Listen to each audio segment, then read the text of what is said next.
già solo toccarlo sughero ti dà uno stato di benessere, no? Cercare di averlo intorno è meraviglioso, e riuscire a creare dei materiali che ti permettano il sughero come presenza nel muro, nel tetto, nell'ambiente costruito, mi sembra un vero lusso.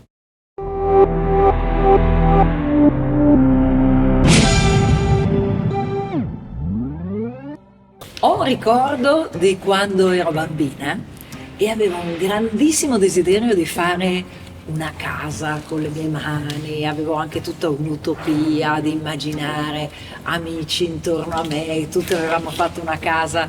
Forse questo è stato uno dei primi sogni di gioco da bambina in cui fare l'architetto era una soddisfazione totale. Io studiavo a Venezia, che era una scuola molto culturale, molto storica. Mi hanno affascinato sicuramente tutte queste investigazioni nel mondo storico dell'architettura, come cercare sempre di fare qualcosa di nuovo, tutto il mondo della Mitteleuropa, Tafure che ci parlava dei rinascimentali, come facevano nuove cose copiando dall'antico. Io credo che tutto questo mi ha fatto entrare poco a poco nel mondo dell'architettura, e poi quando ho conosciuto un personaggio come Enric Miralles ho visto che l'architettura era anche un esperimento totale, e da lì mi sono divertita sempre di più.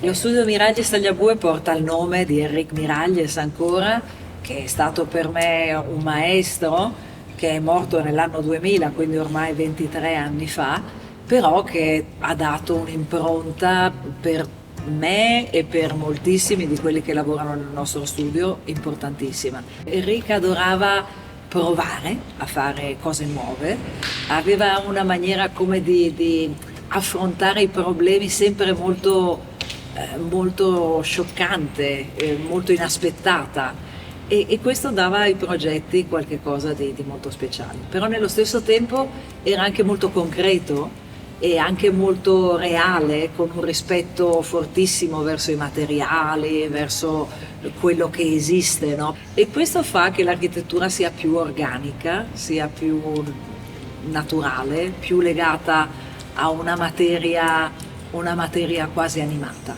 E spero che questo resti in tutte le cose che facciamo ancora nello studio. I progetti, per esempio, venivano considerati sempre come dei bambini quasi. Quindi devi mantenerlo bene, devi mantenerlo ben educato, devi mantenerlo vivo, ben alimentato, ed era questa maniera di sempre curare i progetti in ogni fase. Il ruolo dell'architetto è cambiato. Quando siamo venuti qui in Spagna, gli architetti erano molto considerati, erano veramente come i direttori d'orchestra della città, dell'architettura, dell'urbanismo, e adesso l'architetto viene sempre più utilizzato come un professionale d'utilità, no? Ne hai bisogno che ti faccia questo servizio e basta.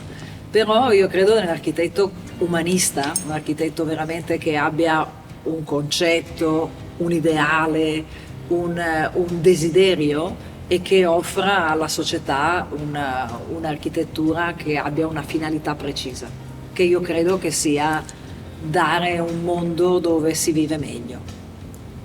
Con l'esperienza, anche con un'idea molto astratta, inizi già a pensare come lo puoi realizzare con un tipo di materiale, con un altro, che caratteristiche ti danno, che bellezza. Quando rifletto su quello che abbiamo fatto negli ultimi 25 anni, vedo che la nostra casa è un luogo dove abbiamo creato moltissime piccole sementi, diciamo, che poi hanno fruttato in altri progetti più pubblici. Però la casa è veramente il luogo dove tu sei l'architetto e l'utente nello stesso tempo, e quindi hai un'intensità fortissima, e noi architetti dovremmo sempre cercare di prendere in considerazione le persone o gli animali o gli esseri che poi utilizzeranno i nostri spazi, e cercare di di viverlo al più possibile. E la sostenibilità sta diventando sempre più importante anche come diciamo, concetto molto spiegato, molto enumerato, molto matematicizzato. Però io credo che sempre c'è stato nei nostri progetti, abbiamo sempre avuto un atteggiamento molto naturale rispetto all'architettura che facevamo, che vuol dire sempre cercare di prendere in considerazione il clima, come può convivere nella maniera migliore con l'architettura che facevi, la luce naturale, l'energia. Io credo che nel fondo le architetture storiche sono architetture altamente sostenibili, perché era una necessità assoluta fare un edificio che potesse sopravvivere nel tempo e che desse il massimo del comfort. Quindi la sostenibilità è un altro tema molto interessante dell'architettura, ed è un tema certamente pieno di creatività, non certo solo matematico e solo oggettivo. Una delle grandi caratteristiche dell'architettura mediterranea è questa capacità di mediare, no? Questa capacità di trovare un accordo, di trovare una conversazione dalla propria caratteristica, dalla propria identità, saper accettare l'identità degli altri, saper accettare l'identità dell'ambiente, della natura, ed essere un'architettura che si relaziona molto bene. A me sembra che questo sia il tipico dell'architettura mediterranea, e se lo pensiamo è un'architettura che per esempio sa mettersi in relazione con gli elementi, con il sole, con i venti, e sa dare il massimo comfort agli abitanti. Quindi io l'ammiro ogni volta che per esempio vado in luoghi dove l'architettura mediterranea è molto presente, no? Per esempio le Baleari o luoghi di mare in Italia. Ammiro questa bellezza della razionalità che deriva da fare architettura in un luogo molto speciale, e l'architettura adattandosi a tutte queste specificità naturali. Il sughero è un materiale meraviglioso, veramente. Intanto viene regalato da alberi molto belli che crescono in luoghi speciali con una bellezza speciale, ed è veramente una corteccia che dà questa caratteristica di comfort.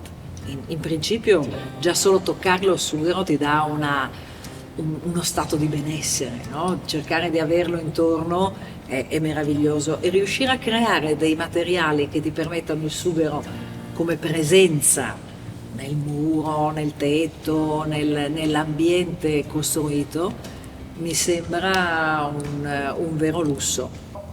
Più tu hai in mente la vastità del tema del comfort, e più puoi dare con più complessità in un'architettura. E per esempio uno dei comfort che ultimamente stiamo pensando di più è proprio un comfort più a livello spirituale, più a livello animico, come una persona si può sentire bene, felice, più felice in uno spazio. E ci sono tante cose che forse non sono ancora misurabili, però che mi interessa molto cercare di capire, no? Quindi siamo in una serie di progetti così. Abbiamo fatto un progetto qui a Barcellona che si chiama Calida, che viene da una serie di edifici che si chiamano Maggis, che sono per malati oncologici, per andare a passare una giornata e sentirsi bene a casa. E questo ti fa pensare, appunto, come faccio a fare un edificio che faccia sentire a casa? E questo è un tema, è un parametro che finora io credo che non è mai stato misurato nel tema della sostenibilità, però è un parametro incredibile, molto importante, che riporta di nuovo il tema della qualità, dell'architettura, dell'armonia, dell'integrazione col paesaggio, e questo credo che sia il prossimo passo che dovrà affrontare la sostenibilità.